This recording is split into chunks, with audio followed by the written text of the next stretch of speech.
Hey guys, welcome back to my channel. It's Kira, and this video is one that was requested by a subscriber. I forgot her name, but she did want me to do a video talking about my rate in detail, and she also wanted me to talk about the job selection process in MEPS because she goes to MEPS this Tuesday and Wednesday. So I'm gonna go ahead and do that. Talk about the job selection process first before I get into my rate. So first off, the job selection process at MEPS, first off, it depends on your ASVAB score. So if your ASVAB score is anything less than a 50 and you're joining the Navy, the jobs that are going to be available to you will be like slim to none. Trust me, I know it sucks to say, but I actually got a 43 on my ASVAB the third time. But I wasn't really trying on the test though, to be honest. And I suck at taking tests, so yeah. Um, Little tip though, I did good in every section except for like mechanics and general science, and I think it's something else like um I think it's like something like doing with like the shapes or something, like trying to piece together the puzzles. I'm like some crazy stuff like that. I didn't do so good in those sections because I didn't think those counted, but it actually does. Like it's a line score. So like the higher you score in each section, the higher your ASVAB score.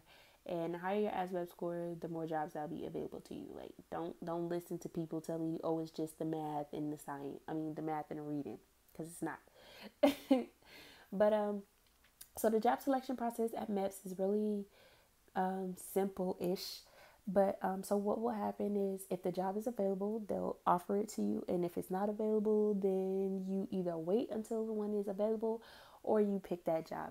So I personally suggest going to MEPS at the beginning of the month only because when you go at the beginning of the month, that's when all of the jobs are open. And every month, Big Navy sends out to every single MEPS job, every single job, a quota. That's what I'm trying to say. They send a quota for each job. So let's say this month they only need like 10 BOSA mates. Okay, so every single MEPS in the US has that same quota, 10. But it's not 10 each, it's 10 nationwide, 10 BOSA meets nationwide. And so when every single MEPS gets get that message, they then give it to future sailors, prospects, whoever, whatever you want to be called. They give it to them to pretty much like, hey, this is what we have available. Do you want it or not? And then it's up to you to take it. You don't have to take it. You're not going to be forced into anything. Sometimes they will try to talk you into it, but if you personally do not like a job, or if you're not sure on the job, then I personally suggest not taking it.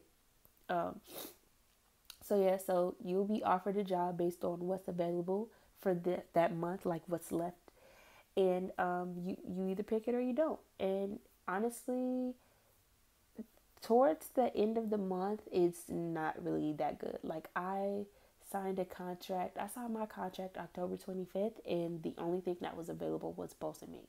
So yeah. And I was qualified for like other stuff too, but Bosa Mate was the only job that was still available, um, given my score. So so yeah.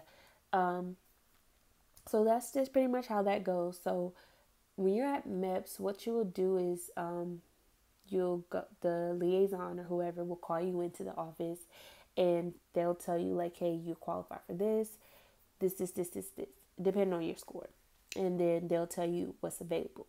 So then from there, you'll either sometimes they'll just tell you like this is available, this is the only thing that we have. But other times they'll tell you like, okay, these jobs are available, and they'll kind of give you that option.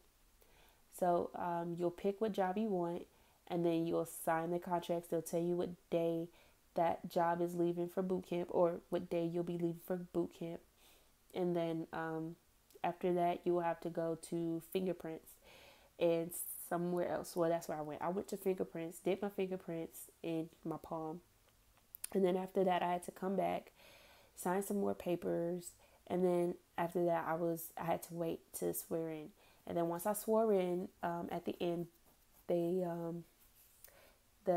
we had to pretty much sign another paper.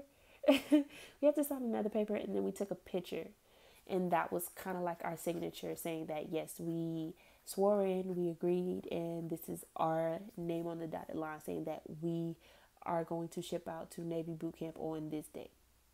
So then, after you swear in, then obviously you leave. So that's pretty much how that works. It's really not that difficult. The only difficult part is your score, making sure you scored the right score, and what's available at the time of the month that you go, and if it's something that you want to do. Like I said, the job that you want is not available and you score high enough for that job, honestly, I would say just wait to the beginning of the month. If you go at the first of the month, then the jobs will be open. Like I actually got told that from a liaison that actually worked at MEPS the last time I was there. They actually told me that, and then a recruiter actually backed it up. So this isn't false information. And if they tell you otherwise, it's probably because they just don't want people to know. But it's really that. Now on to my rate. Both inmates are really simple ish. We work hard, long days, long hours. Um, as a seaman, that's E1 to E3, you're not doing anything but cleaning. But we are the only rate that as soon as we make third class, which is E4, we're the only ones who are put into a supervisory role. So when you hit E4, you will start becoming a supervisor, but you're not going to do anything but supervise over the Siemens. And you just pretty much tell them like, hey, clean this, clean that, make sure this and that is done, and then you report to your second classes and your first classes or whatever. But as a BM, you're the only rate that starts that supervisory role as E4. And then also with that, we are in charge of, we're helmsmen, which are the ones who drive the actual ship. We can do that. We also, if you ever seen any Navy movie or actually been to or talked to, if you ever see anything Navy wise, if you ever heard that little whistle, bosun mates are the ones who blow the pipe that makes the whistles, and we give the announcements over the 1MC throughout the ship. We're the only ones who do that. What else do we do? We also handle unrep, which is when the ship is replenishing, getting supplies on the ship. We handle that as well. And when there's a man overboard, we bosun mates are the ones who drive the boats to go find the people or find the person that fell overboard. So there's so many things into bosun mates, and I can't really get into all of it because I'm still not sure myself. But it's some of the stuff that I learned in my A school. So I really hope this helps, and I really hope you have a good time at MEPS. And again, you guys like, comment, subscribe, and if you guys have any more questions, comments, and concerns, or you have any videos or video idea that you want me to do, if I know anything about it, then yes, I'll do it. And I will see you guys in the next video.